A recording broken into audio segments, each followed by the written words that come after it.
शांत शांत शांत. आवली इथं बूम धरला एका हातात एका हातात अरे बोलतोय. झालं विचारा पडतो ना CID काय?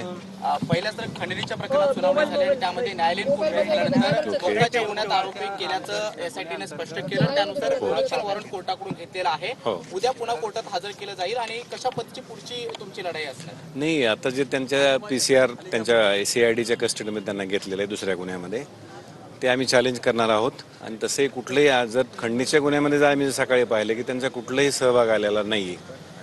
आता त्यांनी कुठल्या ग्राउंडवर घेतलंय, काय घेतलंय, ते काय ऍप्लिकेशन दिलंय, आमच्याकडे आणखी कॉपी मिळाली नाही. उद्या त्याच्या प्रत मिळतील आम्हाला, त्यानंतर आम्ही पुढे कायदेशीर ठरवू. पहिला वाल्मिक कराडाचा रिमांड उद्या कोर्टामध्ये होईल, कारण प्रोडक्शन वॉरंटसाठी जो अर्ज देण्यात आलेला होता तो मोका कोर्टानं मान्य केला, मंजूर केला. आणि त्यानंतर प्रोसिजरल आहे, तो प्रोसिजरल पार्ट आहे. त्यांनी ऍप्लिकेशन दिलं, त्यांना ऑलरेडी MCR दिलाय म्हणजे एका गुन्ह्यामध्ये, दुसऱ्या गुन्ह्यामध्ये त्यांना प्रोडक्शनचा अर्ज मंजूर केलेला आहे. त्यांना उद्या कोर्टात हजर करतील. जे काय उद्या जे अर्ज दिलेला आहे कुठल्या गुन्ह्यावर, आम्ही ते उद्या कागदपत्र ज्यावेळेस आम्हाला मिळतील त्या कॉपी, त्यावेळेस पुढची दिशा ठरवू आम्ही. तुम्ही खंडणीच्या गुन्ह्यामध्ये जी डिफेन्सची बाजू कोर्टामध्ये मांडत होता त्यावेळेला सुद्धा 29 जे काही मे महिन्यातली केस होती त्यामध्ये सुद्धा तुम्ही लावून धरला तो संदर्भ की वाल्मिक कराडांचं मे महिन्याच्या केसमध्ये कुठेही उल्लेख नव्हता, नाव नव्हतं, तर या गुन्ह्यामध्ये आता कशा पद्धतीने टाकण्यात आलं हे षडयंत्र आहे.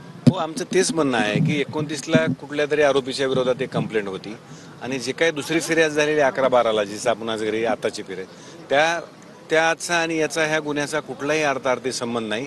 ओढून ताणून हे कुठंतरी, त्याच्यामुळे तुम्हाला अगोदर सांगितलं की आम्हाला कागदपत्र मिळू द्या, कागदपत्र मिळाल्यानंतर आम्ही पुढची दिशा सांगू. नेमकं त्यांना कुठल्या प्रकरणामध्ये मोका लावलेला आहे? नाही, 302 मध्ये आहे का खंडणीमध्ये? आता आमच्याकडे त्या संदर्भात कुठलेही कागदपत्र नाहीयेत. उद्या ज्यावेळेस रिमांड मिळेल त्याच्यानंतर आम्ही त्याच्यात हजर होऊ. रिमांड मिळाल्यानंतर आम्ही बघूया त्याच्यात काय आता पुढची कुठल्या प्रोसेस काय असेल? त्यांना कुठं घेऊन गेलेले आहेत आणि त्यांना ते कधी CID प्रोसेस ना विचारा ना, मला कसं सांगता येईल ते. काय प्रोसेस काय असेल? तुम्ही कोर्टामध्ये हो, केला. आम्ही- नेमकं षडयंत्र का वाटतंय, त्याचे कारण काय आहेत? त्याचं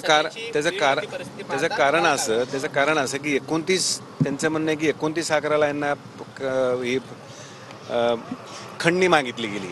29/11 पासून 11-12 पर्यंत कुठलीही त्याच्यामध्ये तक्रार नाहीये. आणि या संदर्भात मे मधली एक तक्रार आहे, त्याच्यामध्ये कुठल्याही वाल्मिक करण्याचा त्याच्यामध्ये उल्लेख नाही. हे फक्त ओढून ताणून पुन्हा काहीतरी नाव इन्क्लूड करायचं असं आम्ही आर्ग्युमेंट केले.